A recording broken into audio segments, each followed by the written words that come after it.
Imagine you're standing in the snow. You don't know which way to go. Your phone isn't working. What would you do next? When people survive the mountains, most ask the same question. What did you do to stay alive? But rescuers ask something else. They want to know what decision was made before the danger began. Because most survival stories don't start with storms or accidents. They start with a choice. For Tom and Sarah, everything changed. Hours earlier, on a clear ridge under a calm sky, they checked their watches, saw that their turnaround time had already passed, and still decided to keep going. All they wanted was one more photo. Earlier that day, the mountain felt kind. The trail was visible. The air was cold but refreshing. Tom and Sarah walked easily, stopping often to enjoy the view. They were not careless hikers. They had planned this trip properly.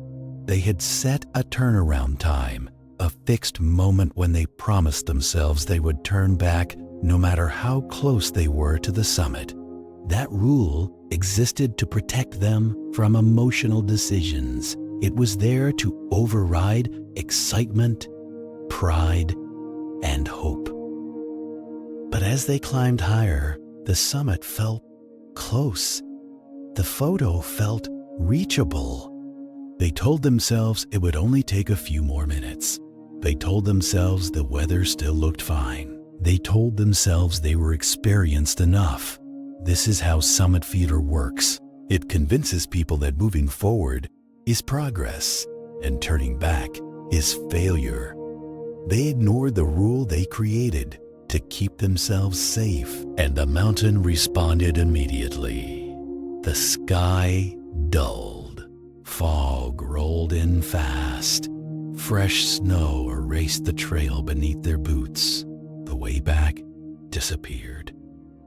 Tom reached for his phone, trusting that technology would give him control again.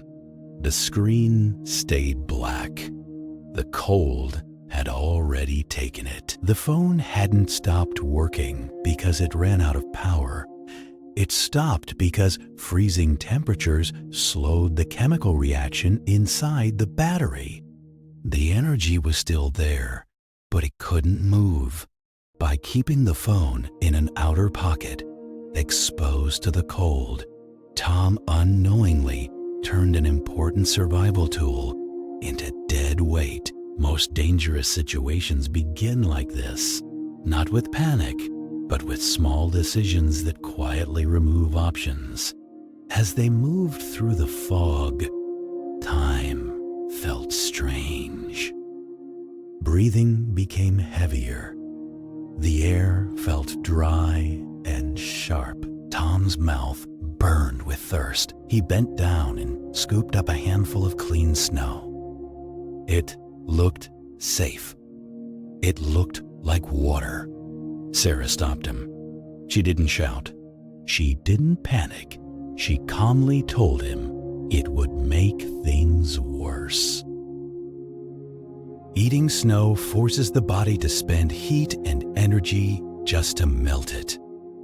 That process uses calories the body desperately needs to stay warm. Cold air dries the body quickly, even when you don't feel sweaty. Moisture is lost with every breath. They shared one water bottle. It was partly frozen and thick with slush. They drank carefully, not to feel full, but to slow dehydration without wasting heat. In cold environments, thirst lies. You may not feel it, but your body is losing water constantly. Dehydration thickens the blood, makes the heart work harder, and causes faster heat loss. Survival isn't about comfort. It's about slowing down how quickly things go wrong. Sarah began to shiver. At first it was mild. Then it became strong and uncontrollable.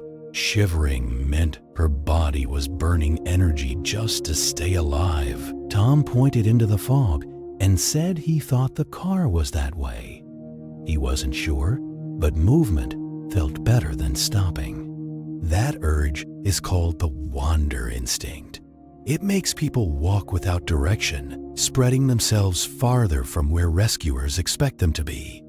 It feels like action, but it makes survival harder. Sarah stopped him. Her voice shook, but her thinking was clear. She said they needed to stop before they made things worse. By stopping, they conserved energy. By stopping, they became predictable. By stopping, they made it easier to be found. Stopping was not giving up. Stopping was choosing logic over panic. They reached a small cluster of pine trees. The branches blocked some wind, but not enough. Wind steals heat faster than cold ground ever will. It strips away the thin warmth the body works hard to create. Instead of searching for perfect shelter, they made their own. Using their boots and gloved hands, they dug into a snowdrift behind the trees. The trench didn't need to be deep. It only needed to block the wind. When they sat inside, the change was immediate. The wind passed over them. The air around them became still. They hadn't found safety. They had created it. Cold slowly rose from the ground. Sarah reached into her backpack and pulled out a thick trash bag. It looked ordinary, almost useless. She tore a hole for her head and pulled it over her upper body. The plastic blocked the wind completely and trapped warmth close to her skin. While expensive jackets are designed to release heat and moisture, the trash bag did the opposite. It sealed everything in. With a simple trash bag, Sarah created a personal heat barrier. Sometimes survival depends less on expensive gear and more on how you use what you already have. As daylight began to fade, Tom made an important decision. He stopped moving, not because he was tired, but because continuing to move would only make them harder to find. Instead of spreading themselves across the mountain, they chose to stay in one place. Tom removed his backpack and carefully placed a few items near their trench: his empty water bottle, a reflective food wrapper, and his headlamp turned off. Everything stayed close together. Sarah shifted slightly inside the trench, keeping her bright jacket visible from above, while staying protected from the wind. In snowy mountains, color is often easier for rescuers to spot than sound. They avoided shouting. They avoided pacing. They avoided wasting energy. By staying still, they turned themselves into a fixed point instead of a moving target. They weren't waiting helplessly. They were making the search easier. Search teams don't search mountains randomly. They follow probability.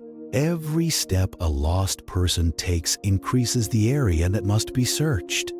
By stopping early, Tom and Sarah saved energy, stayed close to their planned route, and made their location predictable. The alert came from someone who knew their plan. A family member noticed they hadn't checked in after their expected return time. That single expectation triggered the rescue. Search teams began where they should, near the planned route and the turnaround zone. As a helicopter passed over the ridge, the pilot noticed something unnatural near the tree line. A cluster of reflective material, a bright patch of color against the snow. They circled lower. Tom and Sarah were there. Cold, exhausted, hypothermic, but alive. They didn't survive because they were strong. They survived because they stopped making emotional decisions and started making logical ones. They learned that effort does not impress the mountain. Timing does. They learned that Thirst can mislead, movement can confuse, and panic wastes energy. They learned that shelter doesn't need to be perfect, only effective. They learned that being visible matters more than going farther. The mountain didn't change. The weather didn't soften, but their thinking did. And that is why they came home. If this story taught you something new, share it. Story to Logic, where knowledge meets reality.